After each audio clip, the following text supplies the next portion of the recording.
Hello, and welcome to the sock puppet edition of this Garden of Thorns. So this week I had all my comments and articles on theguardian.co.uk removed, and I was banned from a forum because I am a sock puppet and they can prove it. If you're unsure what a sock puppet is, it means I created a whole new online identity just to further my online activism. Never mind that I've been using the same Twitter account since April 2007. Never mind that I've used the same handle on Steam since 2010, or that I've been active on the Blizzard website using the same handle since 2006. No, because I chose to start a new blog and YouTube account instead of attaching to my old cooking blog. I'm fake. And there was other stuff, but the abuse from the people on the forums after I was kicked off was the worst. It really, really upset me. But before I get bogged down in all the negatives, some good stuff also happened this weekend. I listened to a very informative and fun stream on Friday, hosted by Oliver Campbell. And if you ever have 4.5 hours to kill, please give Threedog's Gamergate News Radio, Ep 4, a listen.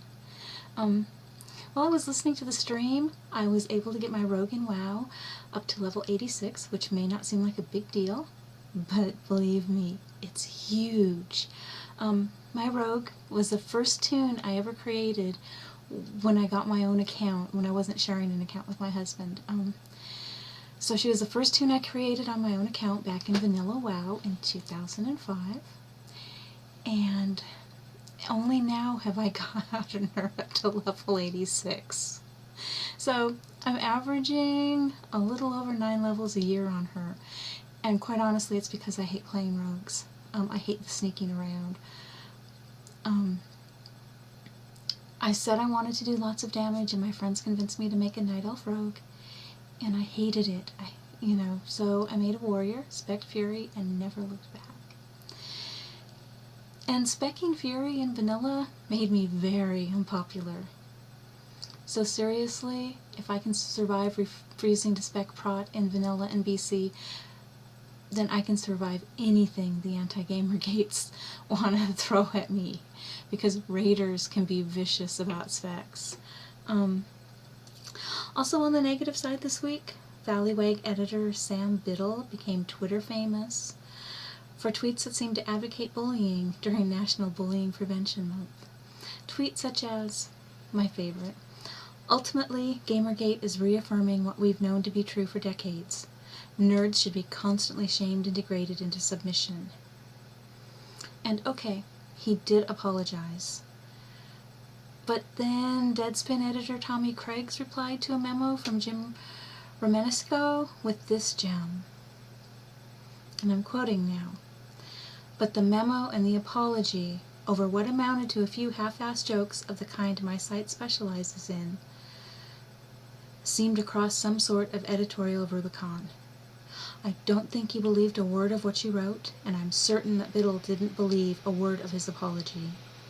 And those tweets, meaning Biddle's tweets, did get at the truth of what we've been trying to say about Gamergate. That it's an unserious and contemptible movement that deserves nothing more than half of Sam Biddle's ass." Which is how we all ended up talking about Sam Biddle's ass this weekend.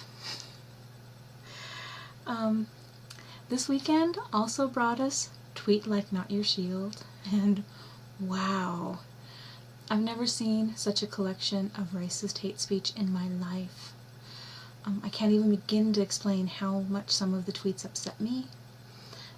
I've talked before about how I feel about people who try to silence me and remove my relevancy, and those forces were out in strength this weekend.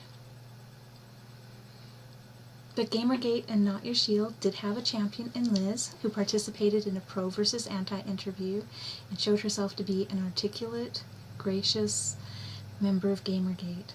Her interview was very inspiring and positive, and the opposition's interview was everything but. So when one of the Literally Who's today came out and said that all the women in Not Your Shield were afraid of all the men in Gamergate, I had to step in and bring some love. So what this says is I'm a proud supporter of Not Your Shield, and I'm not scared of my brothers in Gamergate. And I'm not. I hope I held that up right. I don't know. I can't, when I'm behind it, I can't see. So I hope I held that up right. So Gamergate and not your shield, I would like to end this week of bullying and hate speech with a message of love and support. Please remember that we all deserve to live in a world where we aren't belittled by people for our choice of hobbies. We all deserve to live in a world where we are treated with dignity, even by those who disagree with us.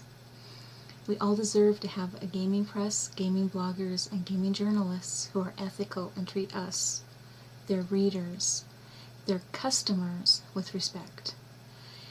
And please remember that I love you, and together we can win this, not with hate, but with our love for our hobby and our friends. Remember to stay on message and be kind. And I've lost the cheese again. Stopping these is always so difficult because my husband set it up. I just have to click on the cheese, and I don't know